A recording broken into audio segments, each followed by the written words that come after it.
Hello दोस्तों, मैं प्रद्युम्न आप सभी का स्वागत करता हूं PS0099 क्लासेस के एक नए वीडियो लेक्चर में। आज के वीडियो लेक्चर में हम लोग देखने वाले हैं डीएलएड 4 सेमेस्टर में आरंभिक स्तर पर भाषा के मॉडल पेपर सॉल्यूशन में 2022 के मॉडल पेपर सॉल्यूशन में। इसके पहले हम लोगों ने आरंभिक स्तर पर भाषा के मॉडल पेपर सॉल्यूशन में 2016 से लेकर 2021 तक के मॉडल पेपर सॉल्यूशन को कवर कर लिया है। इसके साथ ही राजन सीरीज को पूरा कंप्लीट कर लिया है। तो अभी तक आपने उन सभी वीडियोस को नहीं देखा है तो चैनल के प्लेलिस्ट में जाकर उन सभी वीडियोस को देख लेंगे। चलिए शुरू करते हैं। आरंभिक स्तर पर भाषा जो है ये आपका है प्रथम प्रश्न पत्र, जिसके लिए एग्जाम टाइम में आपको 2 घंटे का समय मिलता है और पूर्णांक आपका 50 का होने वाला है। प्रश्न नंबर पहला हमारा है जो कि शुरू होता है वस्तुनिष्ठ प्रश्नों से। प्रश्न नंबर 1 से प्रश्न नंबर 15 तक के देखने को मिलते हैं वस्तुनिष्ठ प्रश्न। प्रश्न नंबर 1 है, जो सरा अक्षर है ये किसके संयोग से बना है? इनमें से किसके संयोग से बना है? तो अगर हम सरा देखें तो सरा आपका एक संयुक्त व्यंजन है। क्या है? संयुक्त व्यंजन है। अगर हिंदी भाषा में देखें संयुक्त व्यंजनों की संख्या तो आपकी 4 होती है, जिसमें आपका होता है 4 होती हैं, जिसमें आपका होता है छा, त्रा, ज्ञा और श्रा। छात्रा, ज्ञा और श्रा, ये 4 होते हैं। इसमें पूछा है कि जो श्रा है ये किसके संयोग से बना है? तो ये आपका जो बना है ये बना है सा प्लस रा के संयोग से।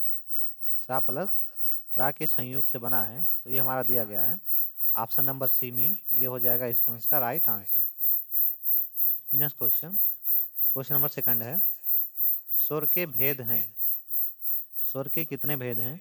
ऑप्शन दिया गया है 3, 2, 4 या 5। तो अगर हम हिंदी में स्वर देखें तो आपके होते हैं 3। हिंदी में स्वर के 3 भेद होते हैं।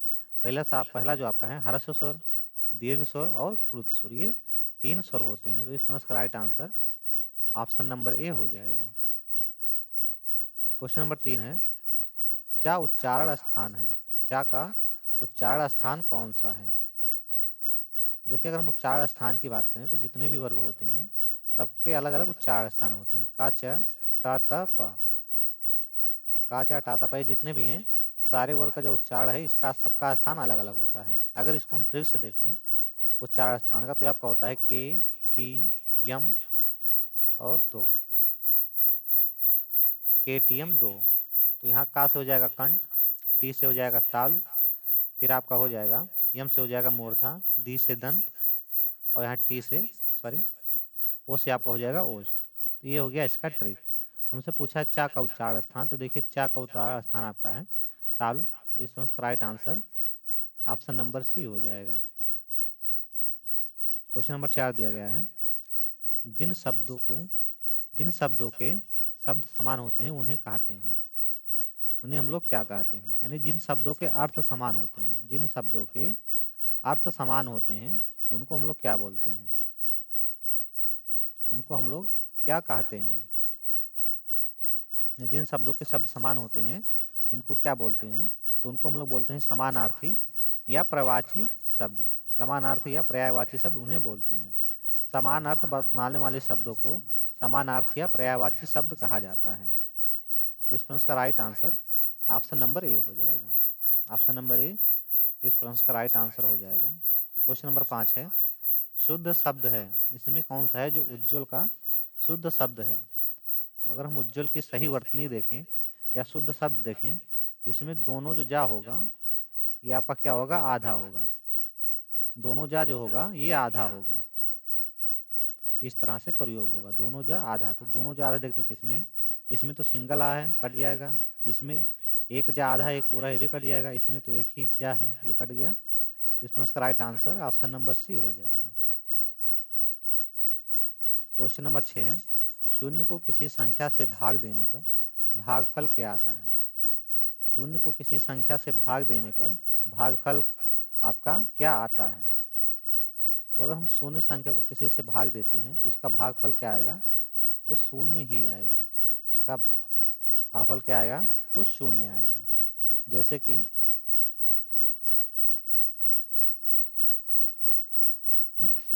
भाग देने पर उसका भागफल 0 आता है। यानी इस प्रश्न का right answer option number D हो जाएगा। क्वेश्चन नंबर 7 है, भाग की संक्रियाएं होती हैं। भाग की संक्रियाएं कौन कौन सी होती हैं? ऑप्शन दिया गया है भाज, भाजक, भागफल या उपयुक्त सभी। तो भाग की संक्रियाएं आपकी तीनों हैं। भाज भी होता है, भाजक भी होता है और भागफल भी होता है। भाजक किसे कहते हैं? तो जिसका भाग दिया जाए उसे हम लोग भाजक कहते हैं।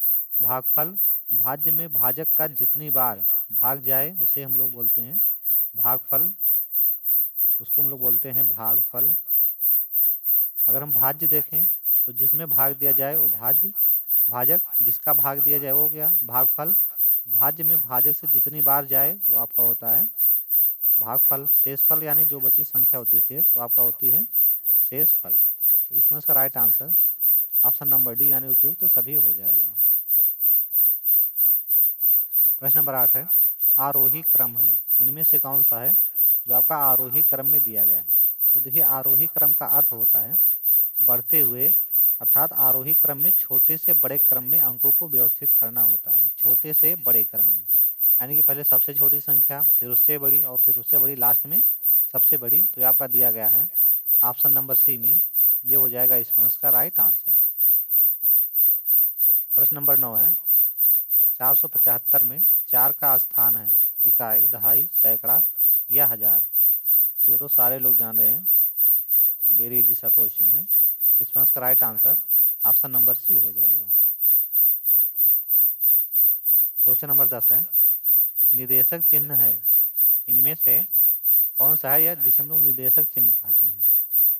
देखिए निर्देशक चिन्ह जिसको हम लोग डैश भी बोलते हैं। निर्देशक चिन्ह जो होता है योजक चिन्ह में थोड़ा सा बड़ा होता है। जो योजक चिन्ह होता है उससे जो है थोड़ा बड़ा होता है। निर्देशक चिन्ह का उपयोग निर्देश अथवा सूचना देने वाले वाक्य के बाद में किया जाता है। जैसे गांधी जी ने कहा हिंसा मत करो, तो यहाँ कहा के बाद हम लोग लगा लेंगे। यानी कि इस प्रश्न का right answer option number C हो जाएगा। क्वेश्चन नंबर 11 दिया गया है, 22 × 24, इसका बताना है गुणनफल। 22 × 24 का गुणनफल, तो 22 का अगर हम 24 में गुणा करते हैं तो इसका गुणनफल आपका ऑप्शन नंबर ए यानी कि 748 आता है। प्रश्न नंबर 12 है, भाषा शिक्षण में शारीरिक समस्याएं कौन सी हैं? भाषा शिक्षण में शारीरिक समस्याएं इनमें से कौन सी हैं? और हम भाषा शिक्षण की समस्याएं देखें तो आपका दृष्टि दोष भी होता है, उच्चारण दोष भी होता है और श्रवण दोष भी होता है। तो इस प्रश्न का right answer option number D हो जाएगा, उपयुक्त सभी। प्रश्न नंबर 13 है, वे संख्याएं जो 2 से पूर्ण रूप से विभाज्य नहीं होती उन्हें क्या कहते हैं? उन्हें क्या कहते हैं? तो देखिए अपरिमेय संख्या क्या होता है?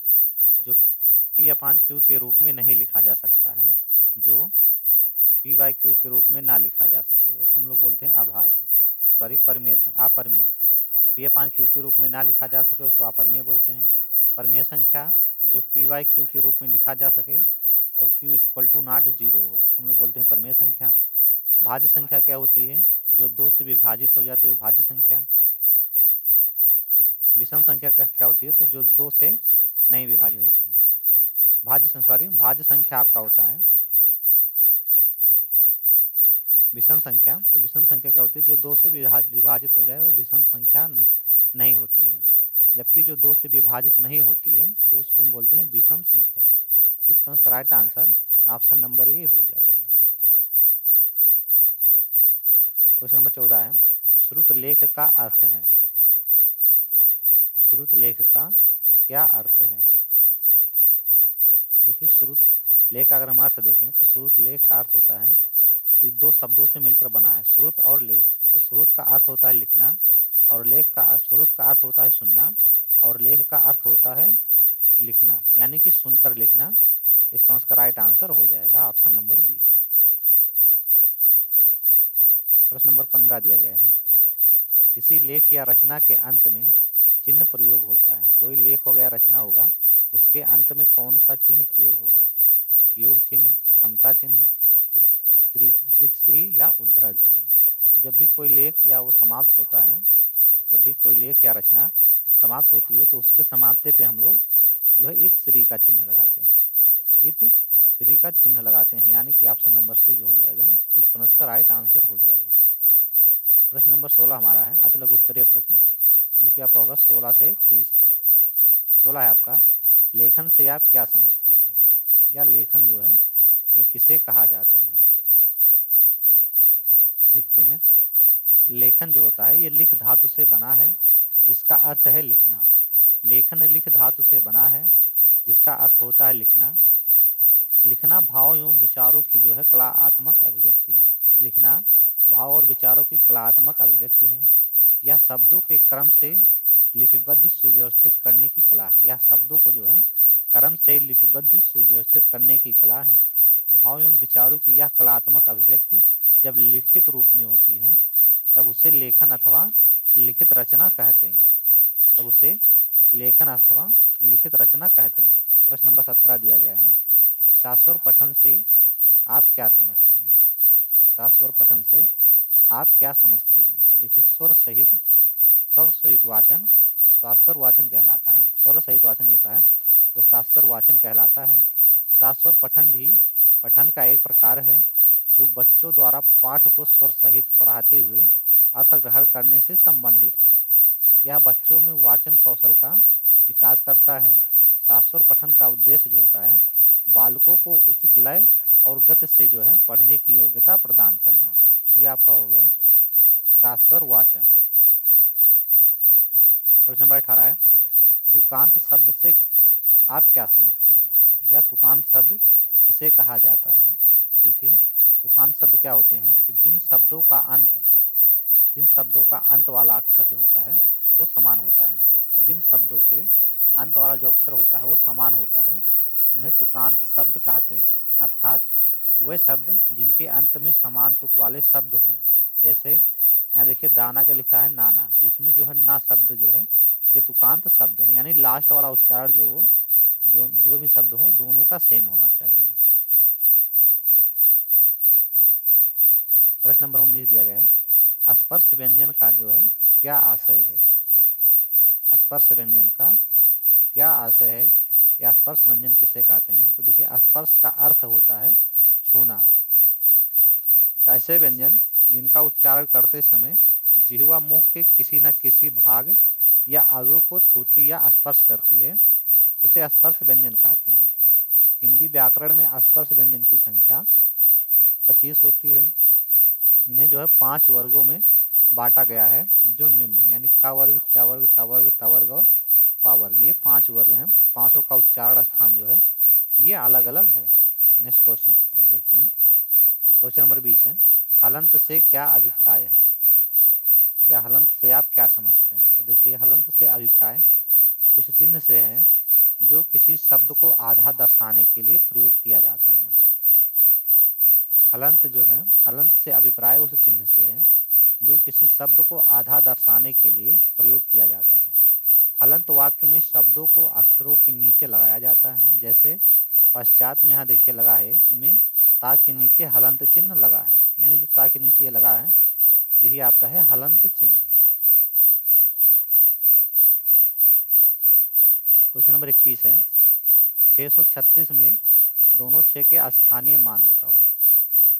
636 में दोनों 6 के स्थानीय मान बताओ।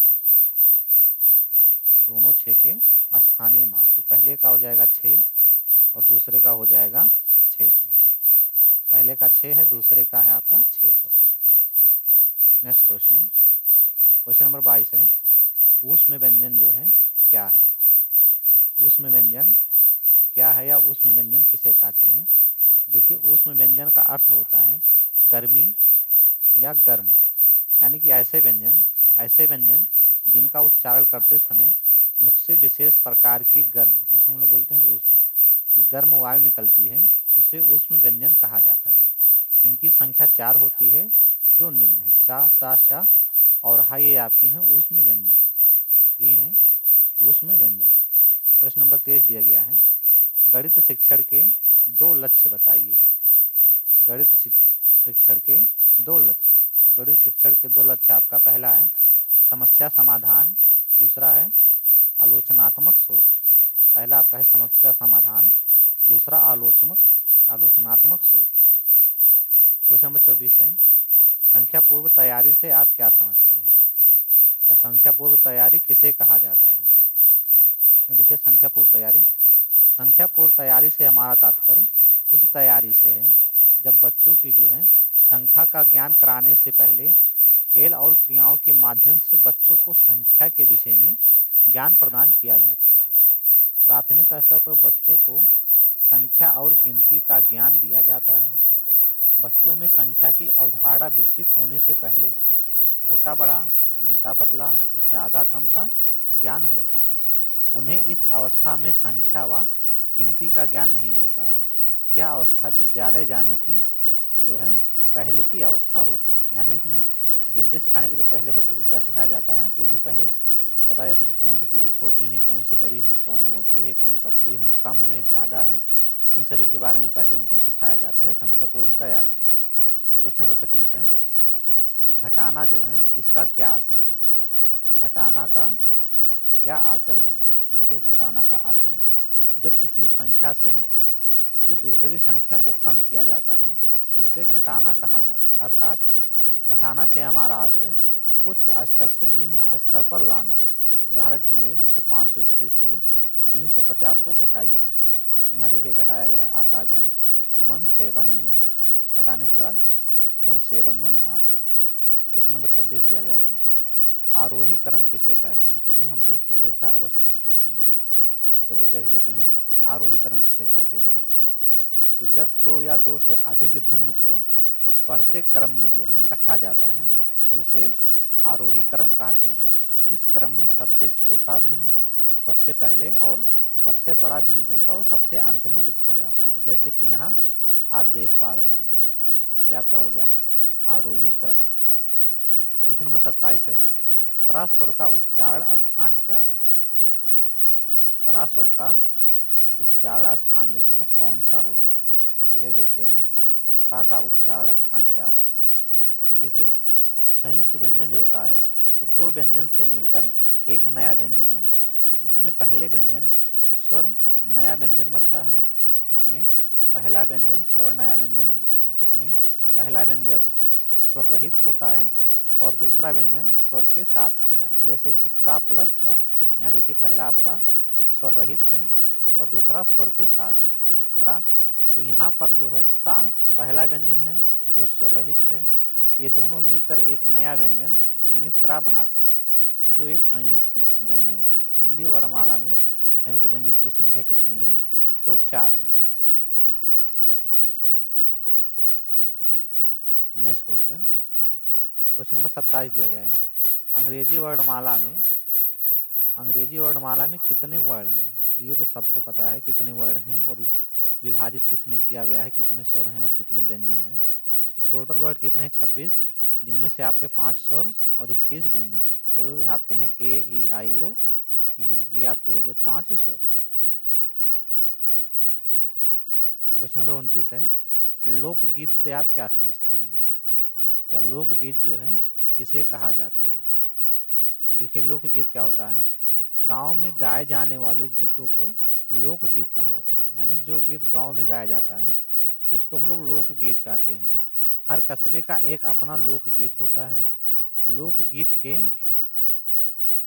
जो होते हैं वो लोक के गीत हैं जिन्हें कोई एक व्यक्ति नहीं बल्कि पूरा लोक या समाज अपनाता है। लोकगीत संगीत के लिए महत्वपूर्ण हैं क्योंकि वे संगीत से जुड़े लोगों का संक्षिप्त इतिहास बताते हैं। जैसे कजरी हो गया, सोहर, चैती, ये सभी आपके हैं प्रसिद्ध लोकगीत की शैलियाँ। ये सभी प्रसिद्ध लोकगीत की शैलियाँ हैं। क्वेश्चन नंबर 30 है और इस वीडियो का लास्ट क्वेश्चन। यदि आप इस क्लास का PDF नोट चाहते हैं तो आप हमारे टेलीग्राम चैनल PS0099 क्लासेस, वहाँ से जाके पूरा क्लास का PDF आप प्राप्त कर सकते हैं। अयोगवाहक जो होता है इसके 3 प्रकार बताइए। अयोगवाहक के 3 प्रकार, तो देखिए अयोगवाहक के 3 प्रकार कौन कौन से होते हैं। तो हम होते हैं अयोगवाहक किसे कहते हैं, तो ऐसे वर्ण जिनमें स्वर एवं व्यंजन दोनों के गुण पाए जाते हैं, स्वर और व्यंजन दोनों के गुण पाए जाते हैं उसे अयोगवाहक कहते हैं। अयोगवाह निम्नलिखित 3 प्रकार का होता है। इसका जो नामकरण होता है तो हिंदी के पाणिनि कहे जाने वाले डॉक्टर आपका किशोर दास वाजपेयी, यानी हिंदी के जो पाणिनि हैं उनका नाम क्या है, तो डॉक्टर किशोर दास वाजपेयी, इन्होंने दिया था। जिनमें पहला आपका है अनुस्वार, अनुनासिक और विसर्ग। ये आपके हैं 3 अयोगवाह। ये आपके हो गए 3 अयोगवाह। आज की वीडियो हमारी यहीं समाप्त होती है।